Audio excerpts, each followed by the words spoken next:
سخت سے سخت دل کو ماں کی پرنم آنکھوں سے موم کیا جا سکتا ہے۔ جسے اپنی ماں معصوم نظر نہ آئے اسے چاہیے کہ خودکشی کر لے۔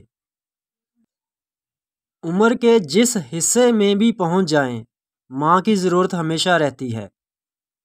جس انسان کی ماں ہے وہ غریب نہیں۔ ماں کی ایک عادت خدا سے بہت ملتی ہے، دونوں معاف کر دیتے ہیں۔ اللہ نے ماں کو ایسا رتبہ دیا ہے کہ ماں کو مسکرا کر دیکھنا بھی عبادت لکھ دیا ہے۔ ماں باپ کی جتنی ضرورت ہمیں بچپن میں ہوتی ہے اتنی ہی ضرورت ان کو بڑھاپے میں ہماری ہوتی ہے۔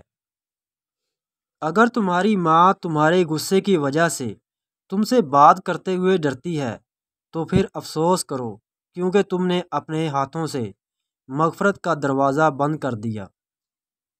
دنیا میں سب سے زیادہ دولت اس کے پاس ہے جس کی ماں زندہ ہے۔